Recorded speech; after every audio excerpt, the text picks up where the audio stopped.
You're listening to the Onside CFL Fantasy Show with Dave Dawson and Dan the Stats Guy, the place for news, stats, and projections for CFL fantasy football.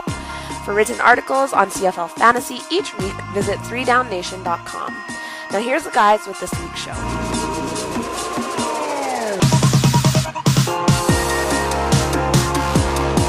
Week number 4, episode 55 in the Canadian Football League season. This is the Onside CFL Fantasy Football Show.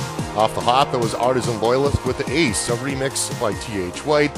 To bring us in, those guys are on Sky Council Recordings label. You can hit them up on SoundCloud.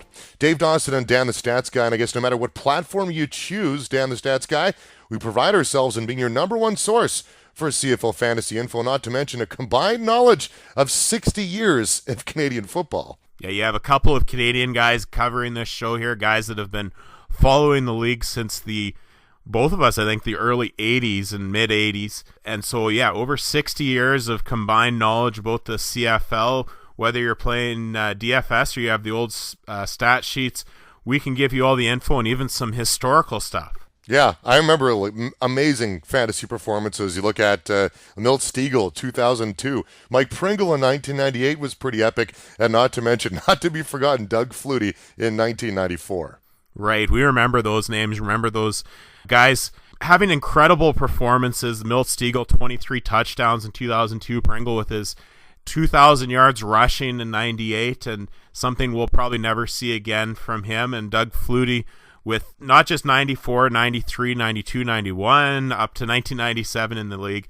His incredible performances was named the greatest CFL player of all time a few years ago.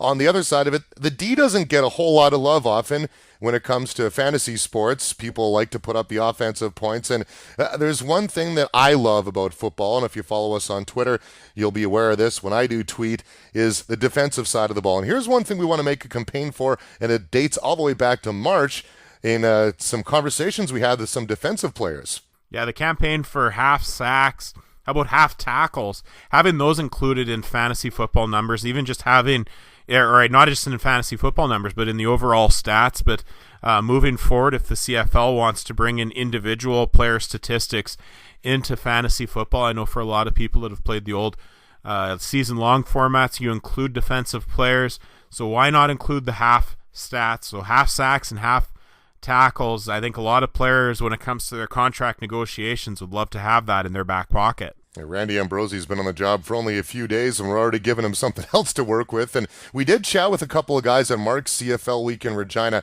way back in March, and they seem to be on board with it as well. Yeah, Bear Woods and Simone Lawrence, a couple guys that are big names in the CFL, they thought that was a good idea and felt like that should be a campaign that started. So why don't we reopen that conversation and try to get that going with the new commissioner? I know those guys will jump on board, as will many other CFL defensive players. I know that we have a number of listeners in the Canadian Football League office, so while you're listening to this, why not put that on the desk for the Mr. New Commissioner? I'd love to see that come up maybe in 2018. Well, one aspect of fantasy that does impact defense are injuries. So why don't we get down to the injury breakdown for week number 4, because there's a lot of them. There are plenty, but not as many as last week. A better week this week as far as fewer injuries, but plenty of injuries around the league to get to. All right, well, we'll start off on the offensive side of the ball with the Toronto Argonauts taking on the Winnipeg Blue Bombers, and there was one big one that just came down the pipe this morning. But offensively, Brandon Whitaker, running back,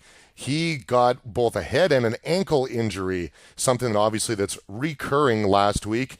And someone to spell him out, Devere Posey was just announced on Wednesday morning that he goes on the 6th game, and Chandler Worthy is also going to be out, an injury he did sustain in week number 3. Yeah, for Whitaker, the word coming out of Argos practice, he should be fine. He's atop the depth chart for the Argos this week. James Wilder will be his backup once again, but monitor that because we do have them on our 3 Down Nation article as the value play of the week at the running back position.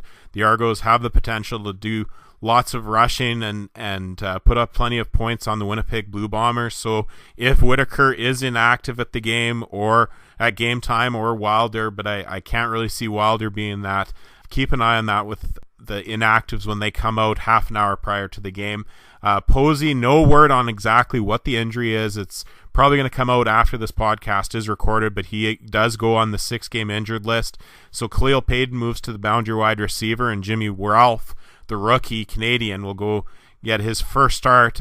A younger brother of Brock and Brett Ralph, former CFL players. He'll get the start at the field wide receiver spot, and Worthy will be out of the lineup with his leg injury, so Martese Jackson will take care of all the returns. Defensively, Ken Bishop on the interior and Marcus Ball, the weak side linebacker, had a head injury. He did leave the game in week number 3, but he did come back, which is good news because the Argos do need both of those guys in the lineup. Ball will play, but Bishop will not. His left ankle injury will put him on the 6-game injured list as well. He didn't return to the game and was in a walking boot at practice earlier in the week, so Dylan Wynn will get his first start at the defensive tackle spot. Bombers looking for a win on home field against the Argos, but they'll be in tough sledding without Tristan Opoluugo and Ian Wild defensively. Opoluugo out, as is Wild, likely going to be gone 6, maybe even 2 months, which could be maybe a good thing, maybe a bad thing, depending on which way you look at it as a fantasy football player.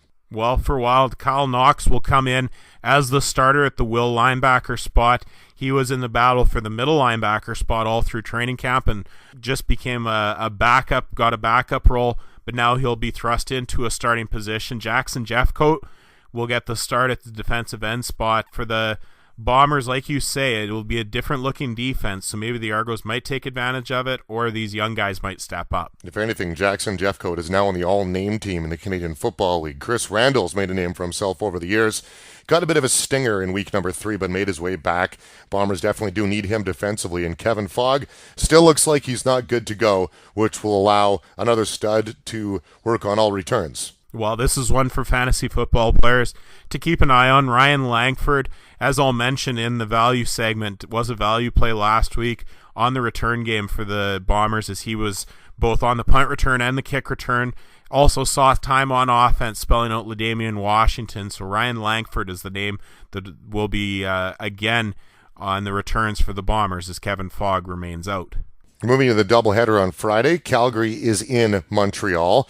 We'll start on the offensive side of the ball for the Stamps. One guy does make his way back into the lineup, Roy Finch. I know there's some excitement surrounding him, rightfully so, coming into the season, and he should be finding himself back and on the roster. Right, and with that, it means that Terry Williams will take somewhat of a backseat, although Williams, it sounds like, will remain in the lineup. They liked what he did on offense, so he's going to take on that Torrey Harrison role from last year. We had talked about that a couple of podcasts ago as a possibility with Williams, that if he was to win that extra running back spot, that he could see a role on offense while Finch would remain on returns. Tunde Adeleke is a little bit banged up. His status is up in the air, and he's been doing the punt return duties, so that means that Finch will probably likely take over from that, and Adeleke will have to wait for his turn again. I don't know if we have enough room to list off all the defensive injuries on the front four for the Stampeders, but we'll give it a shot. Charleston Hughes seems to be in and out, and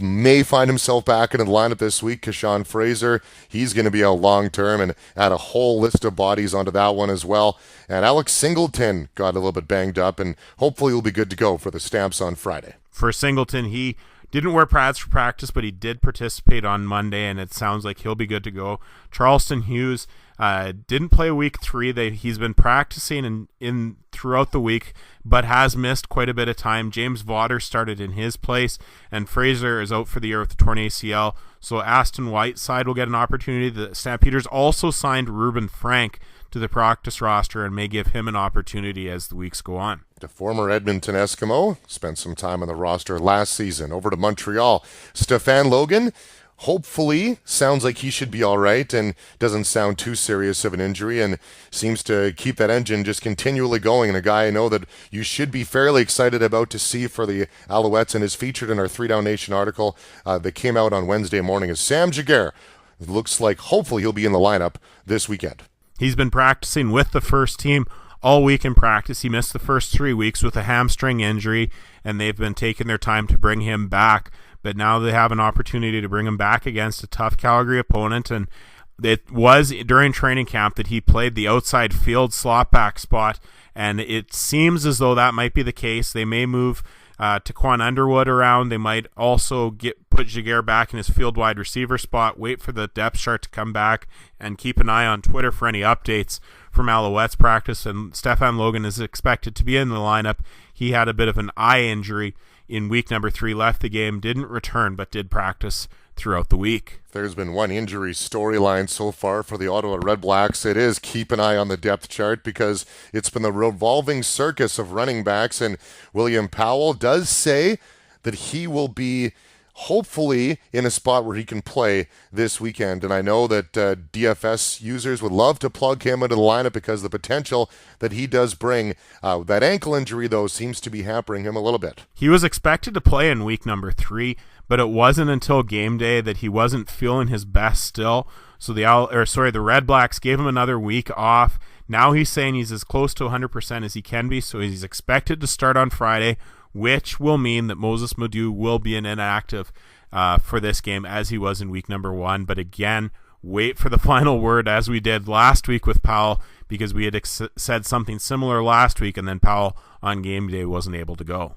All right, the Edmonton Eskimos, we know John White will not be in the lineup, which is unfortunate because of what he does bring, but it's time to move on past that, and his roommate has made a return to the roster again for the Edmonton Eskimos, and there's also a couple of guys on offense that missed a little bit of time on practice on Sunday too. Calvin McCarty on the offensive line, big, tall Matt O'Donnell. Yeah, both those guys were just with what sounds like just personal reasons, so I don't anticipate it's injury-related or for them to be out of the lineup.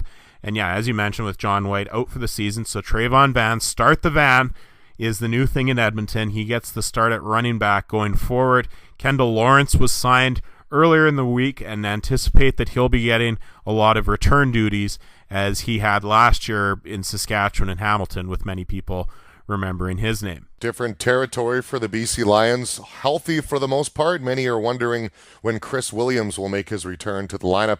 We hope that is in the coming weeks, because, man, the CFL is a different game when you have Chris Williams on the field, is it not? Well, and that's the thing that I haven't seen any articles written on that this week, but I know prior to the week number 1 game, Wally Bono was quoted as saying it'll be about 3 weeks before they really start ramping things up for Chris Williams in practice. Now we're at the 3-week mark. We're going into week number 4. He's on the 6-game injured list. They could leave him on for those 6 full games, but keep an eye on Chris Williams' name over the next few weeks. I know for last year we had kind of had a similar thing with Zach Claros as we waited for him to come back into the Hamilton lineup, and it wasn't until about the halfway point of the season that he came back. Just keep an eye on the Vancouver media for any updates. Yeah, they're going to take their time with him and make sure he's 100%. Well, the Hamilton Ticats, they want to get back to 100%. Man, hasn't been a great start to the season so far for them, and kind of a miraculous healing. Mike Filer left the game last week and made his way back, shocking many of the local media on the offensive line there. It did not look good, but man, the Hamilton Ticats, if there's one thing they could use, is more protection on the offensive line. If Filer is out of the lineup, that really hurts him, but you're right that some struggles with the offensive line of the Tabbies. So with the leg injury and Mike Filer, they were really concerned, but as you mentioned, came back, expected to play this week. On the other side of the ball, Simone Lawrence, the Will linebacker, had a bit of a scary injury there, but managed to make his way back somehow to the game as well. And Abdul Kane, man, Ticats fans would love to get that ball hawk back into their defense and make his debut finally. And I know that they definitely could use, I wouldn't say an upgrade, but a veteran presence in that secondary to help and maybe stop the bleeding in Hamilton. Well, those are the 2 question marks that many people that are Ticats fans have concerns about, are their offensive line and their defensive secondary. Abdul Kane, as you mentioned, would be a big return to getting him back in there. He returned to practice on Tuesday. Chris Davis started in week number 1 against the Argos, and then this past week is Khalid Wooten in that spot. They would hope to get Kane in there because you look at the matchup he's got, and we'll get to it in a bit, but a matchup against Emmanuel Arsenault, that would be one that the Ticats would want to shut down. No real pressing injuries for Saskatchewan right now, other than the already aforementioned Kevin Glenn had the throwing hand. Keenan LaFrance has missed a little bit of time. Derek Dennis, probably the big scary one on the offensive line, as well as S.A. Marabere, are some of the walking wounded for the Riders who were on bye week in week number 4. Marabere is probably the one that's the most serious. He left the game, didn't return, so of course Eddie Steele is there at the defensive tackle spot to play as a Canadian, and he filled in. Dennis did return to the game with his elbow injury, had a sleeve put on to protect that a little bit more. No update yet on LaFrance, but now he's got an extra week to come back. He's only been on the week 1 week injured list, so he hasn't missed much for practice time. And then for Kevin Glenn, it wasn't an injury that kept him out. It was just one that he took a hit and looked at his hand a little bit, but didn't miss any time, so he should be okay after the bye. All right, those are your injuries for week number 4. All right, picking up from there with our top plays and top value plays on DraftKings for week number 3 in the Canadian Football League. And as we do every week, we'll start at the quarterback position, the top players of the week. And starting with Saskatchewan Roughriders' Kevin Glenn. Again, one of the top quarterbacks of the week, 38.4 points in the week. Number 2, Ricky Ray of the Toronto Argonauts, 25.6 points. And number 3, Trevor Harris of the Ottawa Redblacks, 25 points even. Top value play was, of course, Glenn. He had an $8,300 salary. We told you to get him in as many lineups as you could, and he paid off for you with those 38.4 points. And Ray from the Argos, $8,500 on DraftKings, and his 25.6 points. At the running back position, Jeremiah Johnson, 27.2 points from the BC Lions running back. Number 2, Moses Madu of the Ottawa Redblacks, 21.7 points. And number 3, Tyrell Sutton of the Montreal Alouettes, 20 points even. Top value plays, well, you could have got a little bit into a different direction and got some value points from these players. Madu from the Redblacks, he had a $5,400 salary and gave you 21.7 points. Another one, a $2,500 salary on DraftKings for the Calgary Stampeders return, and I guess also on a few plays running back, Terry Williams, 9.9 points on the week, gave you a little bit of value there. Receiver position, there was 4 guys well ahead of the rest at this spot. S.J. Green of the Toronto Argonauts, 37 points even. Greg Ellingson of the Ottawa Redblacks, he continues his hot play that has him at the top of the receiving yards for the first 3 weeks of the season. He had 33 points in the week. Number 3, Kamar Jordan, he had a pair of touchdowns in the Calgary Stampeders victory, 27.8 points. And number 4, Naaman Roosevelt of the Saskatchewan Roughriders, 26.7 points. Value plays, well, all 4 of those guys were at the top, and you got some value from each of them as far as their dollar value went.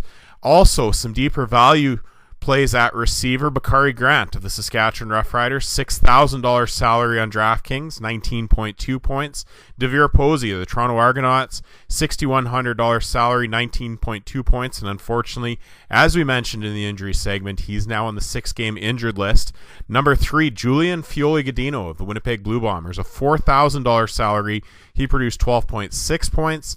And the 4th one, the return player for the Winnipeg Blue Bombers, Ryan Langford, $3,100 salary. He produced 9.8 points. Defenses. There was 2 defenses that stood out above the rest. The Calgary Stampeders defense, again, another big week from them. 19 points on the week. And the Toronto Argonauts, 16 points in the week. The Stampeders coming in with a $4,900 salary gave you value with that dollar number. And the Argonauts at $4,600 gave you a little bit more even. And before we get into our weekly matchups, let's focus on my favorite part of football, defense. If you remember in episode 53, I said I wanted to see more out of a couple of teams, and they stepped up to the plate. So I'm going to divide them into 2 categories for this segment.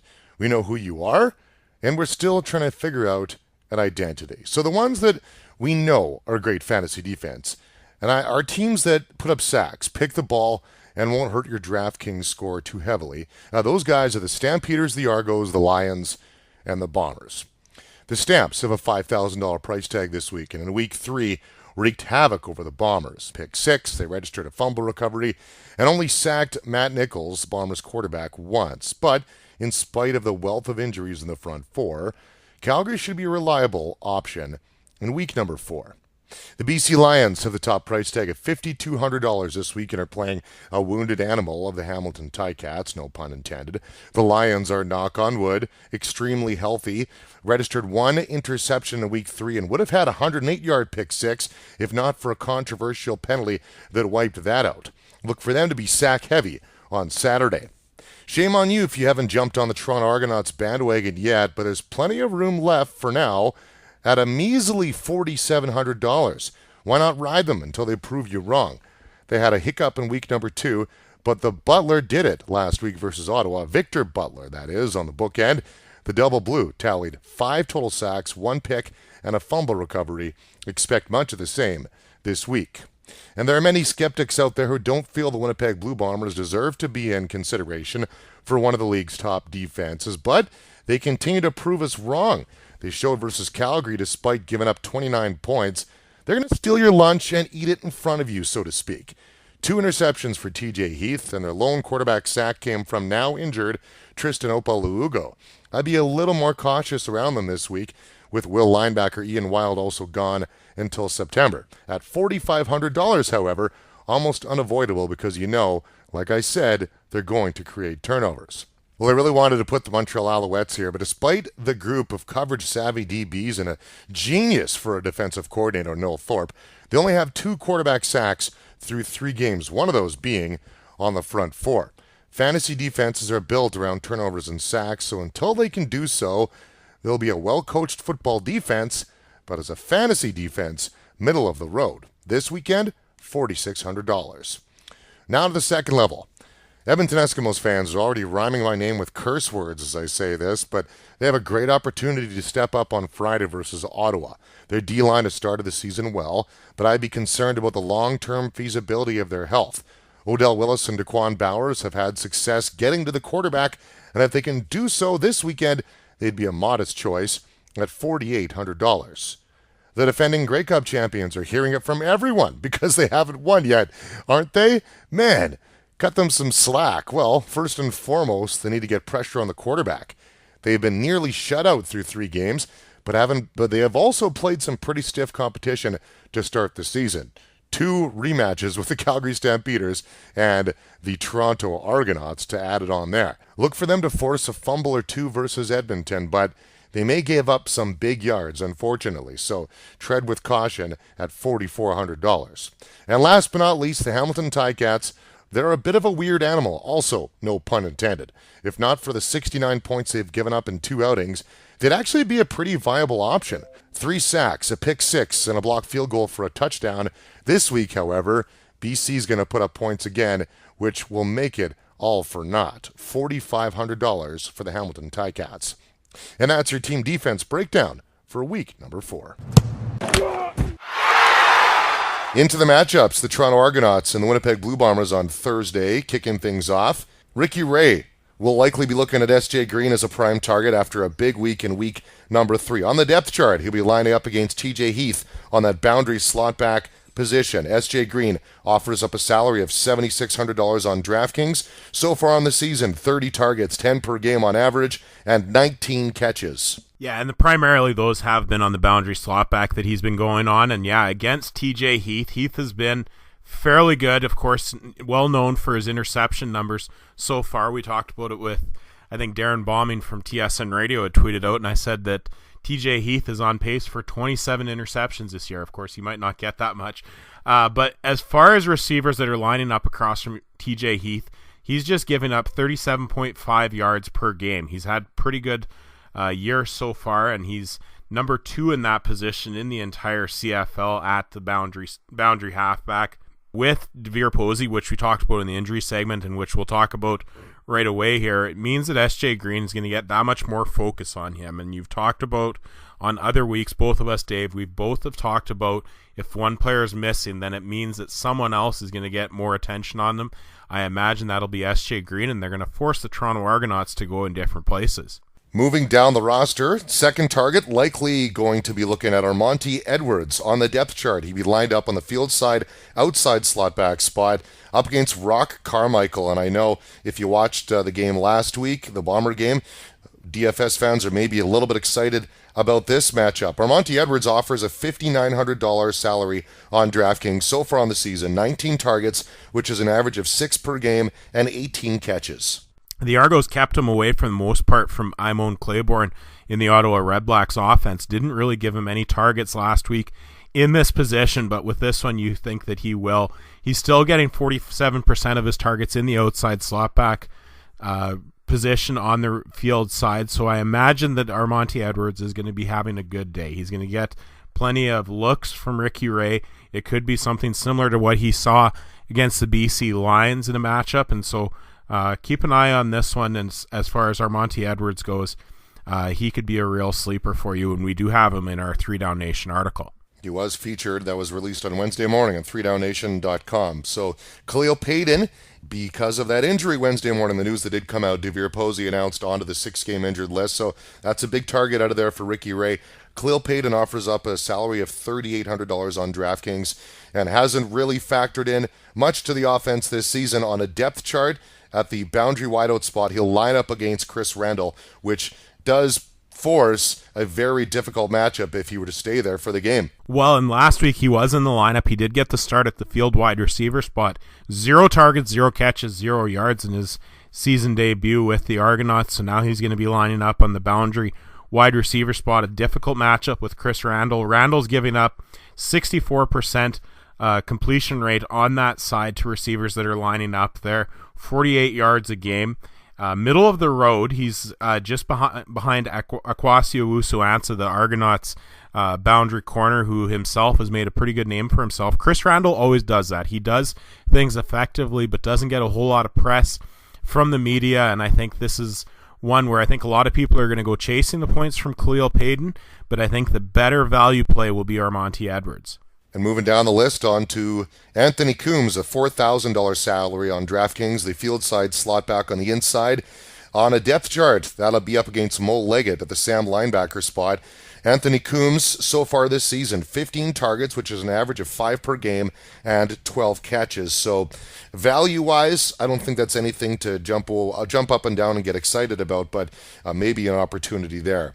On the field wideout spot, and looking at a depth chart, that'll be Jimmy Ralph making his CFL regular season debut for the Canadian receiver for the Argos. On a depth chart again, he'd be lined up against Brandon Alexander on that field side wideout spot. Nothing to report targets-wise for Jimmy Ralph so far.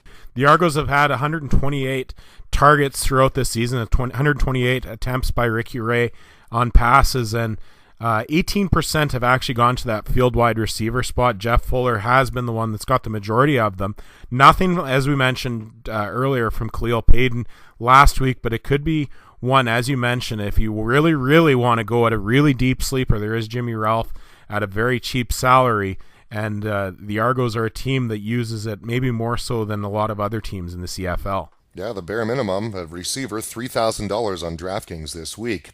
Out of the backfield, Brandon Whitaker, 10 targets and 6 catches so far on the season up against that Winnipeg Blue Bombers defense, who we have advertised before might be susceptible to be allowing yards along the ground, and we had mentioned his name in our 3downnation.com article as well. Brandon Whitaker, barring the rotation situation and his health, $5,900 on DraftKings, as well as James Wilder factors into the equation too, $3,200 on DraftKings so far this season, 5 targets and 5 catches. And Chandler Worthy, with an injury in the kick return game, will bring in Martese Jackson to that action. 3 returns for 56 yards on the kick return game, and for punts, only 2 returns for 7 yards, so not a whole lot of action on that side. And he's not on DraftKings this week, so nothing to get overly excited about, as I did mention there. Over to the Winnipeg Blue Bombers and Matt Nichols. Likely going to be looking at that boundary wideout spot. Darvin Adams comes in at $7,200 on DraftKings. He'll be one of the top targets for him. 9 targets a game he does average, with 18 targets so far this season and 10 catches. Right, and Darvin Adams in that boundary wide receiver spot, and he's had 13 targets of his total 18 targets on the boundary wide receiver spot, so he doesn't move around a whole lot as had been anticipated earlier on. Last year he moved around a little bit, but for the most part, Paul LaPolice is keeping him on that boundary side. And so this matchup against Akwasi Owusu-Ansah, he has, as far as the guys that have played all season, he has a position low, 29.3 yards per game for receivers that have gone up against Owusu-Ansah. He's not given a whole lot up either. 62.5% completion rate in his 3 games so far this season. So a tough matchup for Darvin Adams. He's not going to be right in our top 5, but I anticipate he'll still get the targets. As you said, Dave, 9 targets a game, that is a healthy number, so it at least keeps him in our top 15, but definitely not going to be a top couple of players in the league. The Eraser, Akwasi Owusu-Ansah, the nickname I'm hoping to catch on, and he enjoyed that on Twitter when I sent that over to him. All right, Weston Dressler moving down the depth chart up against Johnny Sears, who is really making a name for himself across the CFL with, if not for injuries, would already be a certified upper echelon top defensive player in the league, and he's got the caliber for that. Weston Dressler, $8,600 on DraftKings is who he'll line up against on a depth chart. And Dressler, 16 targets, 8 per game so far this season, and 12 catches. But something tells me that's going to be an aggressive matchup for him. Well, for him, he's going to move around a little bit because he has been moving around a little bit this season. 8 targets in the boundary slot back, 4 targets on the field side inside slot back spot. And so I think with that one, that's the other one to be watching for because there's a matchup there. We've talked about Brian Burnham and the performance he had a couple weeks ago for the BC Lions against the Argos. Last week, a decent enough day from Brad Snopley, not a huge day, but I think the Bombers will move Dressler around a little bit and they'll try to get the ball into his hands in both of those matchups and try to keep him away from Johnny Sears as much as possible. Target number 3, likely this week, we'll look at Clarence Denmark on the field side, slot back on the inside, up against Cassius Vaughn at the Sam linebacker position. Denmark hasn't really seen a whole lot of action so far this season. 6 targets, an average of 3 a game, and 2 catches, and he was featured in our 3 Down Nation article as well this week as potentially a sleeper with a $5,500 salary on DraftKings. Right, and that's that matchup again that I was just talking about. He goes up against Cassius Vaughn, who's the Sam linebacker for the Argos. He'll move around a little bit, but that primarily is the spot that he catches most of his passes from. 4 of his 6 targets so far this season have been there, and yeah, as you mentioned, only 6 targets in his 2 games. He's going to see a few more targets in this game, and it could be a breakout game for someone that was a really big performer in DraftKings last year. Over to Julian Fioli-Gadino on the depth chart. He will line up against Rico Murray at the field side wideout spot up against the field corner. And Fioli-Gadino's actually seen a decent amount of targets this season. 9 targets, an average of about 4 a game, and 6 catches. And he's been able to make something out of that. And with that $4,000 salary on DraftKings, you might have gotten excited about him and the numbers he put up last week, but might be a little more opportunity for better worth out of that salary this week. LaDamian Washington will be the final receiver side of the matchup, so the field side slot back on the outside up against Brandon Harris, the field halfback spot. Washington, 7 targets, an average of 3 a game, and 3 catches.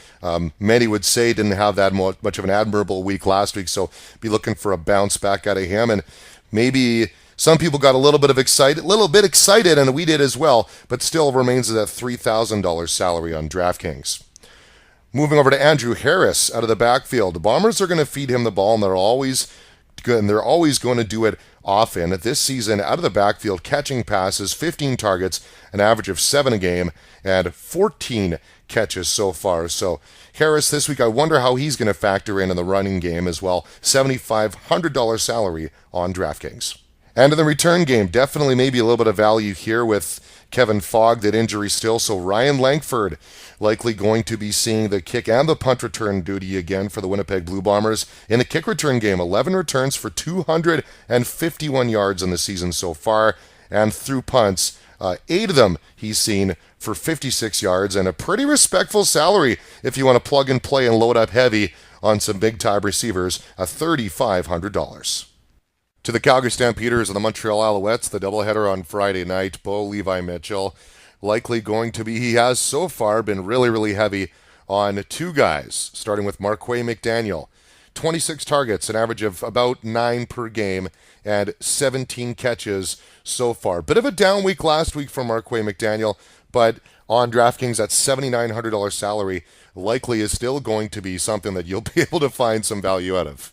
Well, and here's the interesting one with the Montreal Alouettes that will affect the Calgary offense, and something to be watching for. The Alouettes came out with a depth chart, and you saw it on there. Chip Cox at the Sam linebacker spot. They had Ryan Phillips at the field halfback, and then I believe it was Jalen Rogers at the field cornerback spot. What ended up actually happening was Ryan Phillips played the field cornerback spot, Chip Cox played the field halfback spot, and rookie Brandon Dozier was the Sam linebacker, and so it'll be interesting to watch for whether that was just a one-time thing against the BC Lions that they set it up that way, that they had the rookie at the Sam linebacker spot, because it could end up settling out where Marquay McDaniel does end up going against a rookie. Dozier did pretty good last week, 4 catches on 6 targets, 26 yards, a 66.7% completion rate. If he can continue that strong play, then it could be a tough week for Marquay McDaniel. But Marquay McDaniel's a veteran. He goes against guys like this, and that's when he has his big games. And you all know what kind of chemistry and what kind of work that he gets when he works with Bo Levi Mitchell, and they're both going. Early in this season, some chemistry has been formed with Kamar Jordan, and he's got 24 targets so far in the season, second most on the Stamps, an average of 8 per game, and 14 catches, along with that $7,100 salary on DraftKings, and has been kind of that red zone guy, but I wonder how that's going to continue moving forward. And it's interesting how much they're moving him around, because he is listed at the boundary slot back. He's had about 50% of his targets at that side, and then about little over 40% of his targets on the outside slot back on the field side. So they're moving him around a little bit, trying to get him into mismatches and getting the ball into his hands as much as possible in this matchup. How would you, and I mentioned this on Twitter, Dave, how would you like this for your opening first few games of the year? You get Naaman Roosevelt week number 1, you get a Darius Bowman week number 2, you get Emmanuel Arsenault week number 3, and then you get Kamar Jordan just for good measure in week number 4. And that's been the first 4 weeks for Tyree Hollins of the Montreal Alouettes. He's had 28 targets sent to boundary slot backs in front of him. They've made 22 catches, so 78.6% completion rate, and they've averaged about 76 yards per game. So they're doing fairly well against them, but keep in mind that the receivers that have been going against them, 75 yards for any of those 3 receivers isn't a really good day. It's an okay day, but you definitely will need a touchdown if you're going to have that number. So he's done okay against them. It's going to be a fun matchup to watch for, as Hollins has had some experience against some very good receivers. Now he gets another tough one again. Donnie Numba's got himself a bit of a battle as well. Davaris Daniels, who's finally looks to be hopefully healthy if you're the big fan of plugging him into your lineup. On a depth chart, that'll be the boundary wideout against the boundary corner. And Davaris Daniels, in a couple of games, 11 targets and 7 catches, averages out to about 5 per game. He did miss that one and wasn't really heavily targeted last week against the Winnipeg Blue Bombers, and brings that $7,400 salary from DraftKings. In his 2 games, the Stampeders really haven't moved him around a whole lot. Similar to Darvin Adams, they're going to have him lining up in the boundary wide receiver spot, so he'll be in a one-on-one matchup against Don Anamba, who really didn't get targeted a whole lot last week, just 3 targets in total. Nick Moore really didn't do anything against the Alouettes last week, so it's going to be one that maybe you don't know much about Don Anamba, so perhaps it could be a sneaky play with Davaris Daniels. We know that eventually the breakout's going to come for the 2016 Rookie of the Year. All right, moving along to Lamar Durant, lined up against Ryan Phillips, the field side wideout spot up against the field corner. And as Dan mentioned a little bit earlier there, a new spot for Ryan Phillips.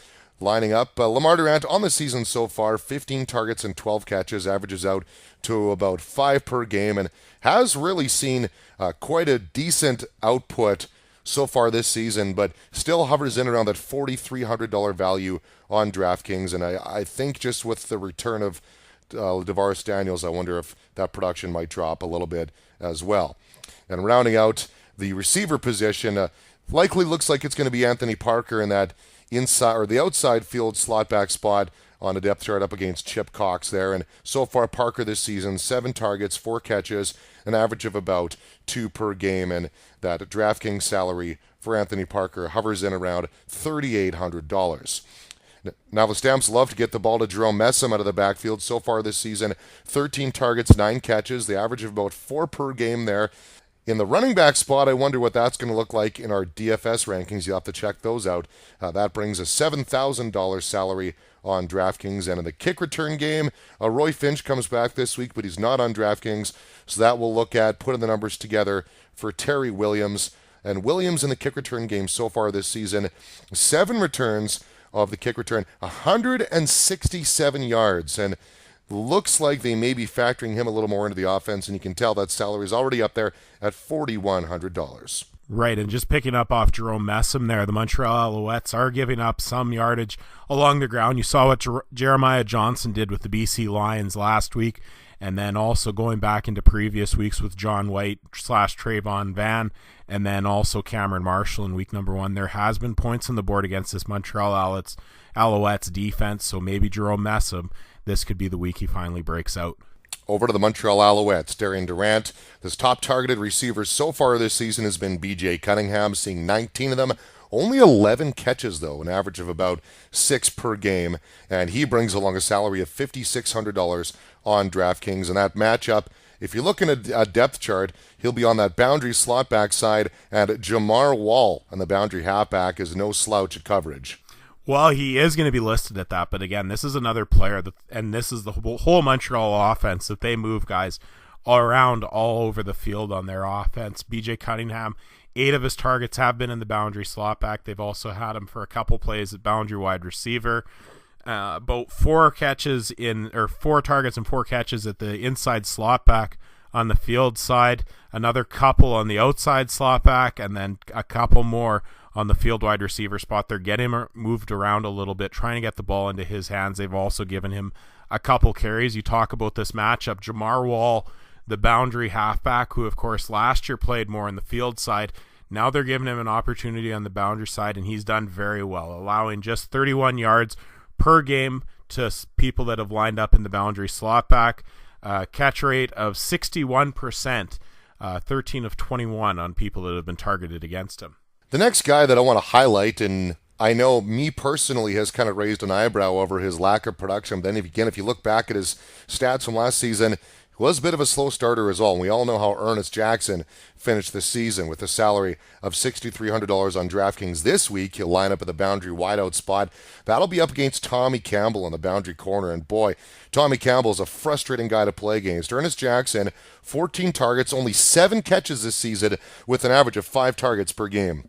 Yeah, and I think with Tommy Campbell, he's just warming up. Didn't have the best start to his season in week number 2, and it's probably going to take him a couple weeks to get into things. But last week in his matchup against Darvin Adams, did fairly well against him. And the other receivers that were in that spot. In that game, he was targeted 9 times and just 6 completions. So for Tommy Campbell, anything that he can keep under 60 yards is pretty good, and that's what he did against the 3 receivers that caught balls on the boundary wide receiver spot. Overall for the season, he's averaging 70% in his completion rate and 45 yards per game. So Tommy Campbell can be a guy that really shuts down. We saw that a lot last year, and I think that was what I had anticipated. It would take a couple games for him to get warmed up, but once he gets going, look out. So people are waiting for the Ernest Jackson breakout to come. I have a really tough time believing that it's going to be this week now. Looking at Sam Giguere. Now, likely where he played last season was that field side wideout spot. If he does line up there, it'll be up against Joe Burnett in the corner.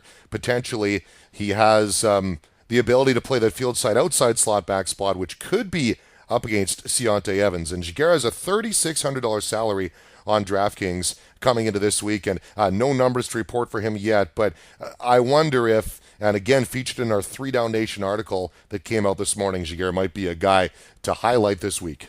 Well, it was talked about all through training camp that the Montreal Alouettes were going to be going with 2 Canadian receivers. So all through training camp, they had Sam Giguere playing the outside slot back spot. It opened a door with his injury to his hamstring for Taquan Underwood to play a little bit more. And I wonder whether or not they use the ratio to their advantage and go with 2 Canadians or not. It remains to be seen. It might not even show up in the depth chart because, as many people realize, when you look at the Montreal depth chart, Taquan Underwood doesn't even show up as a starter on there, as the Alouettes list him as a backup receiver on the boundary side most weeks. This one will eat into more than anything probably B.J. Cunningham's production, because the type of routes that Sam Giguère runs and some of the gadget plays that Jacques Chapdelaine tries to run with him. But again, keep an eye out, watch for media reports. It's anticipated that he'll be in the lineup, and we'll be eagerly anticipating the depth chart when it comes out, because if we see Sam Giguère on there and the opportunity that's there, especially with his DraftKings salary, he comes in fairly cheap on there, and that could be a really interesting play for you with Sam Giguère. Yeah, Nick Lewis, the next guy that will always be heavily targeted, the second highest so far for the Montreal Alouettes this season at 17, 15 catches this season, an average of 6 per game, up against the new Sam linebacker for the Stamps this season, it's Shaq Richardson. So there's always going to be value for Nick Lewis, and with that salary on DraftKings at $5,600, check out our DFS rankings and find out where we drop him in. Dan did mention Tyquan Underwood on a depth chart, so a similar positioning potentially to Sam Giguère this season so far. 13 targets and 8 catches, coming in at an average of about 4 per game. And if they do decide to go with a couple Canadians, George Johnson would be that other option. Only a couple of targets on the season, a $3,100 salary on DraftKings. And you know that my personal soapbox is I'd love to see them get Tyrell Sutton the ball more often, only 12 targets and 8 catches so far this season, an average of about 4 per game. And, that'll continually be the soapbox forever. $6,900 on DraftKings, and you wonder what kind of production we're going to see out of him. In the kick return game, Stefan Logan healthy and back in the lineup so far this season, 9 for 187 yards in kick returns, and in punts, he's taken 11 back for 98 yards with a salary this week at $4,100. To the Ottawa Red Blacks and Trevor Harris, by a landslide, his top target so far this season has been Greg Ellingson, 34 targets, 25 catches, an average of 12 per game. On a depth chart, you're going to see Greg Ellingson line up this weekend up against a very, very difficult defender in Brandon Thompson. With that salary on DraftKings, you'll see him come in at $8,400. And those of you who don't know who Brandon Thompson is, you might find out pretty quickly this weekend. Well, it's interesting that you say that, because that's one matchup he'll see. Another one that he'll see plenty of is against the field cornerback, the rookie, Arjun Colquhoun, the national defensive back that has played a couple of really good games with the Eskimos so far in that position. And those are going to be the toughest ones that Ellingson maybe has seen so far this season, and this is going to be their toughest matchup they've got. As far as Ellingson goes, he's listed as the field outside slot back, but it's interesting. He's actually caught 48.6% of his passes at the field wide receiver spot and 25.7% at the field outside slot back spot. So they've actually moved him around to there. At the boundary wide receiver spot, he's caught 17% of his passes, and then 8.6, just a couple of passes at the boundary slot back. So they're moving him around. I don't know if there's any other guy, and that's something I might even be tracking a little bit on Twitter this week. Keep an eye out. I've actually posted who the top targeted positions both all over the field and then in the red zone. If you want to be tracking those, those are available on my Twitter at Dan_UK1. We also retweeted it from the Onside podcast account. As far as the Red Blacks attacking themselves, 20.3% of their passes total have gone to the field wide receiver spot. So that's where they're kind of tending to go after teams.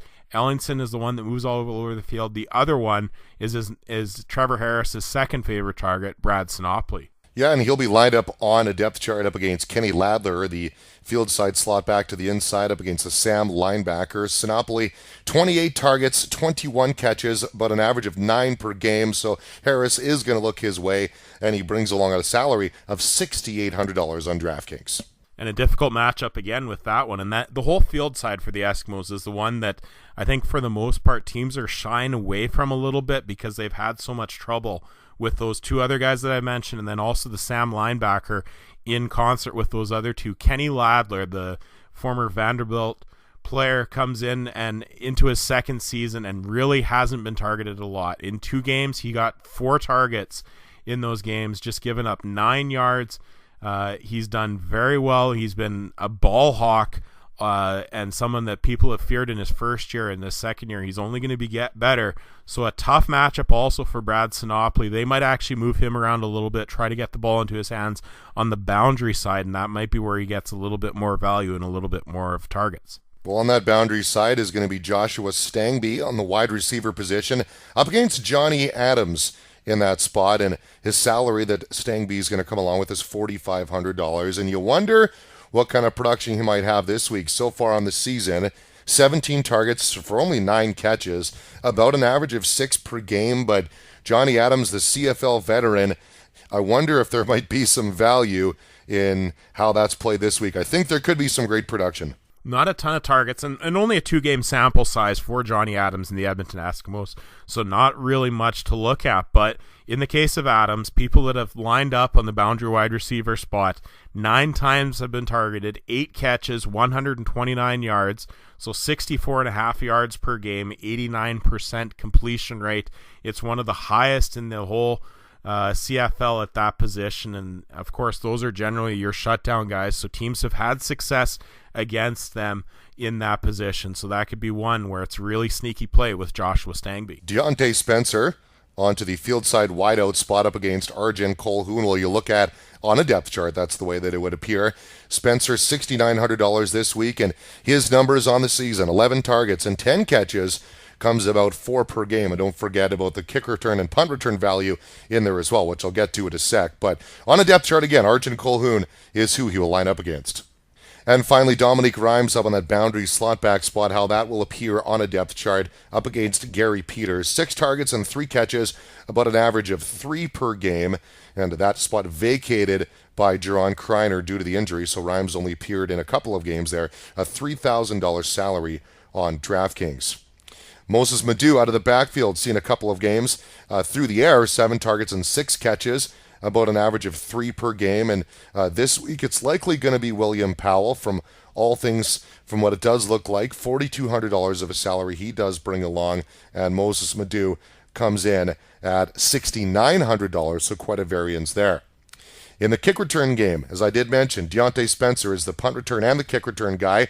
So kicks at 9 returns for 218 yards, 6 punts at 213. Stangby will see some spot kick duty for 4 returns at 66 yards. To the Edmonton Eskimos, Mike Riley. Target heavy? Yeah, you're figured out pretty quickly. It's going to be Darius Bowman as the prime guy, but so far this season, not by a landslide. A little bit of by committee, the attack going on. Darius Bowman, 16 targets, 11 catches, and 8 a game, an average there in only a couple of games that he's played in because of the bye week. He'll line up against Jarrell Gavins in that boundary slot back spot, up against the boundary halfback. That's the way it'll appear on a depth chart. And Bowman, DraftKings so far, likely going to be up that upper echelon $9,700 price tag.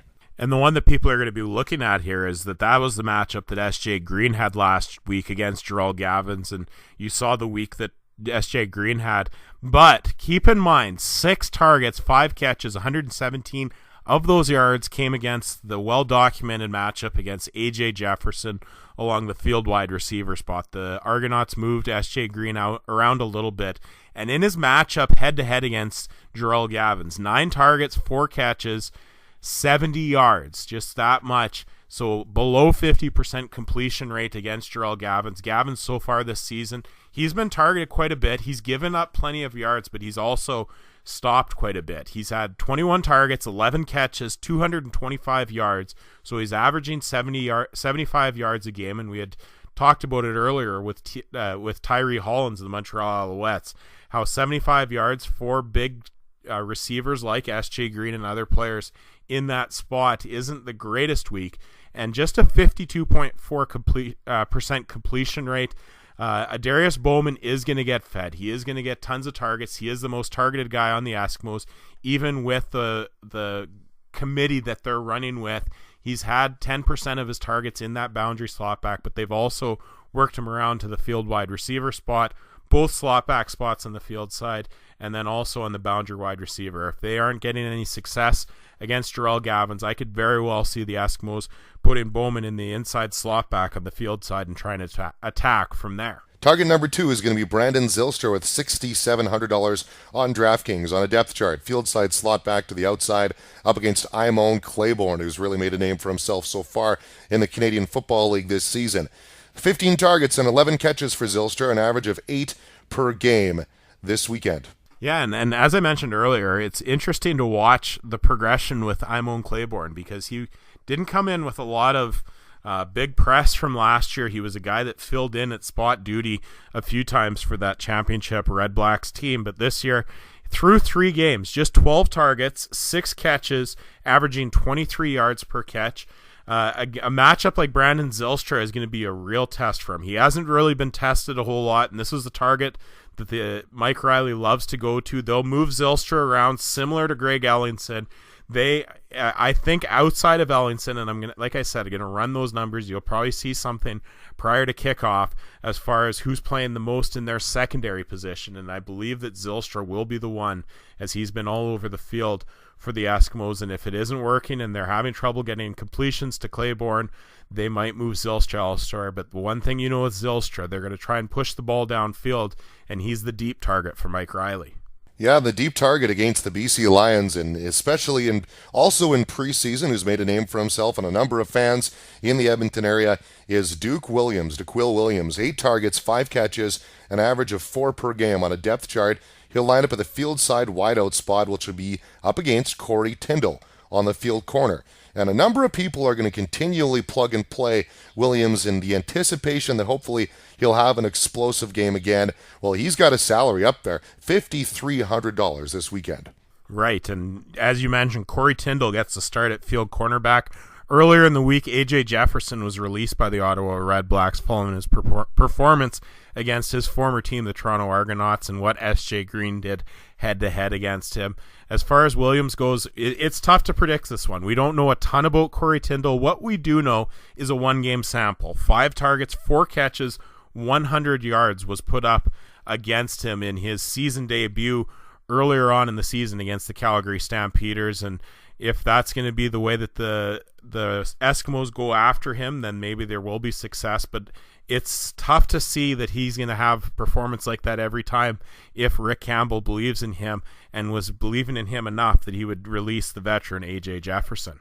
All right, rounding out the receiver matchups. Vidal Hazelton, 14 targets, 10 catches, an average of 7 per game, and he's seen a little bit of red zone production as well. He'll be lining up on a depth chart, boundary wideout spot up against Jonathan Rose, and Hazelton this week on DraftKings will bring a salary of $5,800. Over to Corey Watson. Not as when you look at other field side inside slot backs and the way they've been targeted across the CFL, definitely not up there in that. 2 targets and only 1 catch so far this year for Corey Watson, and he'll have Nick Taylor on the field side slot back on the inside, and a Sam linebacker as well. Corey Watson is really kind of a touch-and-go situation, $4,000 salary on DraftKings. Trayvon Van, the new running back, full-time for the Edmonton Eskimos since taking over for John White. 4 targets per game, catching out of the backfield, and 4 catches. He's caught everything. I wonder how he's going to play as well. Again, keep an eye out on our rankings. $6,800 salary on DraftKings. And finally, in the kick return game, Kendall Lawrence looks like he's going to be asserting all those duties there, and there's been a number of bodies who've taken kicks back so far for the Eskimos. But if you're looking at plugging and playing him on DraftKings this week, you are going to be able to find him at a very affordable $2,700 salary. The final game of the weekend, the BC Lions and the Hamilton Ticats. Jonathan Jennings, his top targeted receiver so far this season has been Brian Burnham with 28, 17 catches, an average of 9 per game on a depth chart. He'll be up against Damond Washington at a salary of $6,000. I think I would be plugging Brian Burnham in almost every lineup that I can find this weekend. Well, and it is. It's tough to really know what Damond Washington's going to do at the the Sam linebacker spot, because we haven't really seen him in a couple years since he was a Winnipeg Blue Bomber, and injury took him out of the lineup for the Hamilton Tiger Cats last year. As far as Burnham goes, there are the targets there, Dave. I think the only thing that I'd be worried about is that maybe they try to shut down those underneath plays and force the BC Lions to go over the top, but Burnham can also do that. He's been moved around quite a bit himself. 11 of his targets have been in the inside slot back spot, 6 on the field outside slot back, 8 on the boundary slot, and then 1 as a boundary tight end, and finally 2 at the field wide receiver spot. They've moved him around quite a bit. I think a lot of people just think that he's similar to Markway McDaniel and just plays the inside slot, and that's all. but the Lions have moved him around quite a bit this season and changed his role a little bit. He's been most successful in the inside slot back spot, though.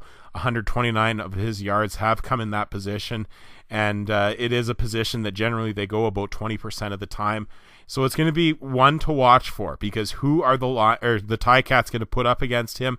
That could be the matchup you see, and you saw a healthy enough week from Bakari Grant last week with the Saskatchewan Roughriders, including a touchdown once again. The second highest targeted receiver, at no surprise, is Emmanuel Arsenault. The boundary slot back spot on the depth chart could be Abdul Kanay if he's good to go, making his Ticats debut in the regular season, or it could be Khalid Wooten. Either way, Arsenault, 23 targets, 14 catches, an average of about 8 per game, and it comes along with a $9,000 price tag on DraftKings. But those of you longtime DFS players know, man, he's usually a pretty safe play regardless of the salary. Abdul Kanay has returned to the practice field for the Hamilton Tiger Cats. We're going to have Arsenault fairly high in our rankings this week just because of how teams have attacked the Hamilton Tiger Cats. And you saw it last week with Naaman Roosevelt, the production that he had from this position, and they play similar type games between he and Arsenault, similar type receivers. The only thing, if they do have Abdul Kanay in the lineup for the Hamilton Tiger Cats, that will bring Arsenault's value down slightly, but you could see a pretty good day as Kanay is into a new defense and into a new position with the Hamilton Tiger Cats, although he has played the boundary halfback head-to-head against Arsenault plenty in his career. Keep an eye out for the depth chart. This might be the key one of any this week when you're looking at the depth chart. Nick Moore on the boundary wideout position will go up against Ethan Davis, and Moore so far this season, 12 targets and 8 catches, an average of about 4 per game. Not the greatest production last week, and he'll be looking to hopefully get back into the swing of things there. And again, it's an interim position because that is Chris Williams' spot that he will play when he does return from injury, and Moore comes with a $5,100 salary on DraftKings, and he does normally play on that field side, so interesting to see what kind of production we see out of the former Winnipeg Blue Bomber this weekend. Right, and you saw what Duron Carter did in that head-to-head matchup against Ethan Davis. Lots of targets, lots of usages. A down week last week from Nick Moore, only 3 targets along the boundary wide receiver spot for the veteran receiver, just 1 catch for 9 yards. A very good salary if you are looking at it, similar to last week. But again, you saw the production last week, and in this matchup, it might be one that maybe you won't see it. But yeah, if Kanay is into the lineup, maybe that takes some concentration away from Emmanuel Arsenault from the BC offense and puts it into the hands of Nick Moore. Definitely, if you can get him into 1 or 2 lineups, try him out, see what you think, and see what he could do for you in this matchup. I might be a little bit excited about this next matchup, and I just think that Justin Rogers is really starting to make a name for himself in the Canadian Football League in the field side halfback spot. He'll got Marco Iannuzzi on the field side slot back, and Iannuzzi so far this season, 9 targets and 8 catches, an average of about in there at 3 per game, and he has that $3,900 salary on DraftKings. And in the field side wideout spot, rounding things off, Richard Leonard up against Shaq Johnson, a $3,200 salary this week of 9 targets and 4 catches, an average of about 3 per game. Jeremiah Johnson throughout the backfield has really had a pretty smart season so far. Through the air, 14 targets, 11 catches, an average of 5 per game, and he was a really great performer last week on the ground and in the air, a $7,800 salary on DraftKings. In the kick return game, there might be some value there, as there always is, with Chris Rainey. In the punts, 14 returns for 118 yards, 6 of them for 144 yards, and Rainey always has a bit of that mid-tier salary, so sometimes it's a risk, especially with that $6,000 price tag. And to the Hamilton Ticats, boy, I know I'd love to see Zach Caleros to get that motor going again, and with the injuries he does have to some of those, to especially that top-tier receiver in Terrence Tolliver, who's going to step up? Well, Brian Timms is the most targeted receiver for the Hamilton Tiger Cats so far this season. On a depth chart, Ronnie Yell, boundary corner up against the boundary wideout. Brian Timms has seen 16 targets and 11 catches, about an average of 8 per game and a $5,100 price tag. And I think when you're looking at this matchup, a tough one with Ronnie Yell, who maybe hasn't performed as well as he was last year, though easily the most targeted boundary quarterback in the whole CFL, 23 targets, 18 catches, 195 yards. So he's averaging 65 yards a game, better than a couple of his contemporaries, but he's definitely getting some targeted usage to the receivers that are in the matchup against him. 78.3% completion rate. Timms, yeah, you mentioned he moves over to the boundary wide receiver spot. That's where he caught, I believe, all of his passes. Yes, aside from 2. There you go. 9 targets last week. 7 of them were on the boundary side. Just 25 yards, though, against Casey Rogers. That's what the thing that kept Timms down last week. It wasn't that he wasn't getting targeted. He was the most targeted receiver in the Hamilton receiving group, tied with Jalen Saunders, but he just couldn't get much after the catch, and that's what limited him. They might try to do more in terms of getting Brian Timms downfield and get the ball into his hands. I had to do a double take on this one as I see Luke Tasker with a $5,600 salary on DraftKings, I guess with not being able to haul anything in last week on a depth. He'll be field side slot back to the inside up against Chandler Fenner, the Sam linebacker for the BC Lions. On the season so far, 12 targets though, 7 catches, an average of about 6 per game. And Zach Caleros, when he needs to get going, he'll always look the way of his right-hand man, Luke Tasker. Well, and you mentioned it, 2 targets last week. Luke Tasker, 0 catches. As far as his targeted usage goes, he's primarily been in the field inside slot back, but they've also used him equally in the outside slot back spot, a little bit on the boundary side. And I think if the Hamilton Tiger Cats are going to have any success, they're going to have to get the ball into Luke Tasker's hand. They're going to have to get him targets. And so they're going to be trying to do more and more with him. It's just one of those things, though, with this Hamilton offense. I just don't know what kind of success they're going to have against a hungry BC Lions defense. The only thing I can see is with the amount of travel the BC Lions have had the last few weeks, they might be a tired, road-weary group, and there might be an opportunity there, but I think they're just so talented right now, and Hamilton's offensive line is having so much troubles that their passing game will continue to suffer. All right, I generally say this quite often in a podcast, but I think I've finally come to an agreement that this might be my matchup I'm the most excited about this weekend. Jalen Saunders, boundary slot back. TJ Lee, boundary halfback. Saunders was not on DraftKings this week, and I know DFS owners were licking their lips to get him out of the lineup. Well, he comes in this week, $5,400 salary so far in that one game, 9 targets, 6 catches, so yeah, an average of 9 a game. But TJ Lee, one of the premier ball hawks in the Canadian Football League. He has performed as good as we had expected him to at the boundary halfback spot.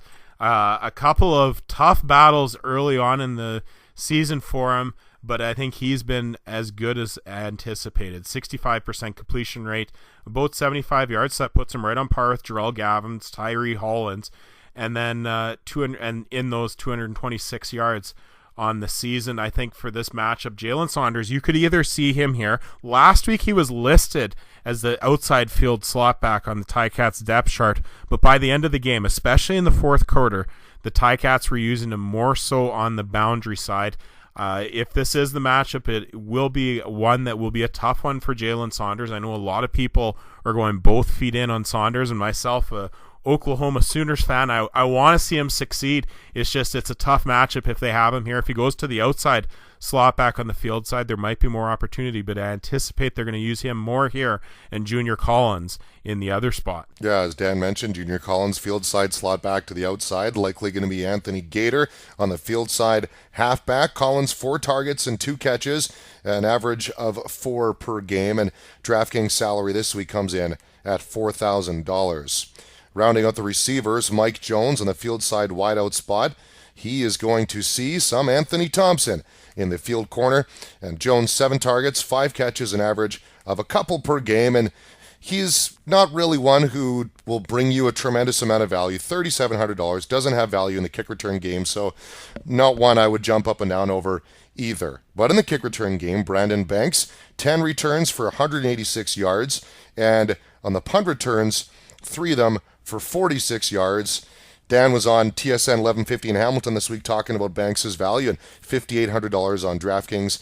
Likely, I wonder if there might be a little bit more out of that this weekend. Well, there definitely was for Ross Scheuerman, which he's finally come out and said that's the way he wants his name pronounced. Out of the backfield, through the air, 7 targets and 4 catches for himself. And see where he fits in our rankings, and make sure to pick those up on 3downnation.com. And his salary comes in at $4,400. And that'll round out the matchups. Any final thoughts for episode 55, Dan the Stats Guy? Well, and we're seeing some trends. You touched on it a little bit in your defensive team segment as far as how things are going each of the way. But again, last week we saw a Hamilton Tiger Cats team in a little bit of disarray, so some opportunities for some points there. You're also seeing some injuries to the Toronto Argonauts offense that could affect things. The Winnipeg Blue Bombers defense. We're starting to see a shift of things, and we had saw certain trends and certain teams going certain ways. But now that things are moving in other directions, and we're starting to really see what these teams are all about, now we can really start to focus on which players are going to really start to succeed in fantasy football. We're getting trends as far as targets go at different positions. It's going to be an exciting next few weeks for CFL Fantasy Football. And that's it for episode 55. You have to be good to be lucky, and lucky to be good. So good luck in your matchups this weekend, and please play responsibly. Thanks for listening. Dan is available on Twitter at Dan_UK1 and Dave at DaveDawson7, and the show is at CFL Fantasy FTV. We're also found on Facebook and Instagram.